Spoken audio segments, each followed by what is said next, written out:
It's the name of a famous method. In this method, you set goals for yourself on a daily or weekly.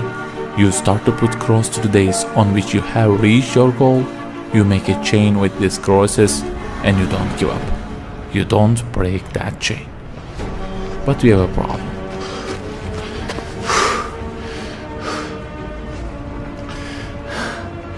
Personal development specialists say that we should have goals.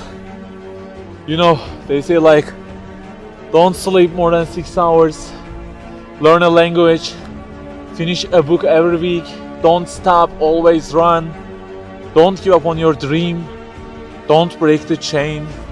Okay, I don't object to them. I also have a table and put crosses on it every day and go after many goals, no problem. But you know what? They don't talk about the most important part of it.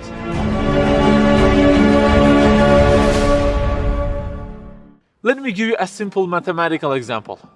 Try to imagine that you are adding numbers, and imagine that the numbers you have added up to this year is, for example, 35 in total, and you start from this year. For example, you will add 4 in this year, and then add 8 in next year, and it goes on. And there is an unknown time which counts down, and when it ends, you can't add any other number. Okay, you start the addition.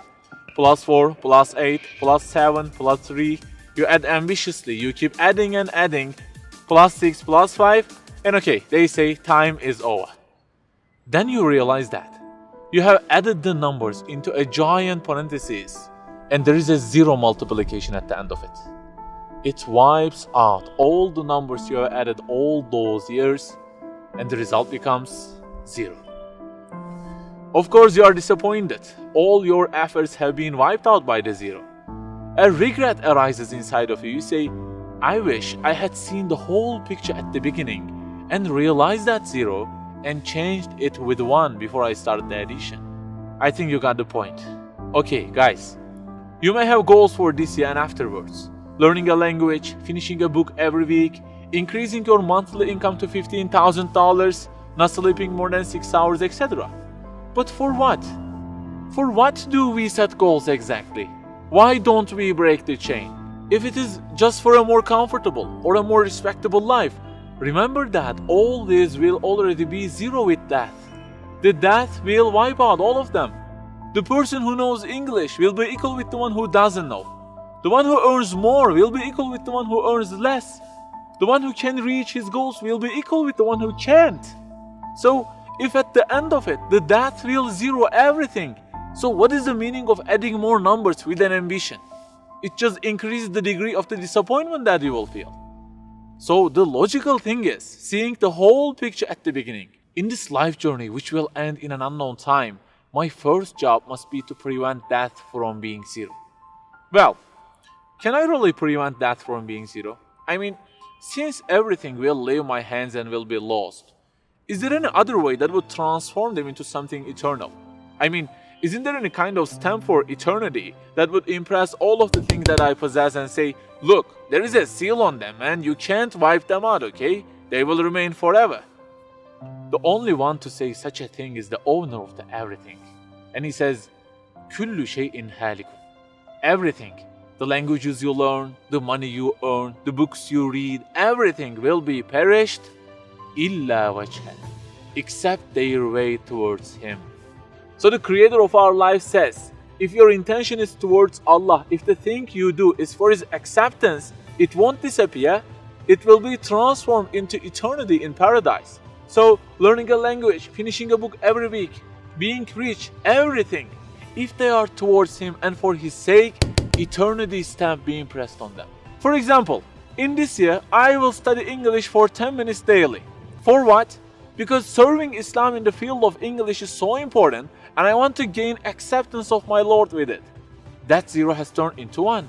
This year, I will finish a book every week. Why? Because this is the way of being a more sophisticated person and serving Islam better, and Allah who is eternal will be pleased with it. Good news, that 0 has turned into 1 because now His acceptance is your intention. I aim increasing the income of my company to $150,000. For what? Because I will spend that money on spreading the message of the Quran to the whole world and the publications that would please Him. you have exterminated the zero because now your goal is towards him. We add and add like this through our lives, and they don't end with death. People who seek Allah's sake in their actions kill their death. Death cannot zero their additions. If the thing we do is for his acceptance, it is not mortal. You may say, I don't really love him that much, and maybe I don't really believe in him that much either. So how can I do everything for his sake? I don't even know who he is. My brother or sister, that's the problem. You don't even know who he is. And actually, it is our first job in this life, recognizing him. That's the first step. The more you recognize him, the more you love him. And the more you love him, the more you seek his sake in your actions. So learn about him. Who made you? What does he want? Why does he give you such a billion things in each day? Read, find out. Turning the zero into one is a lifelong process.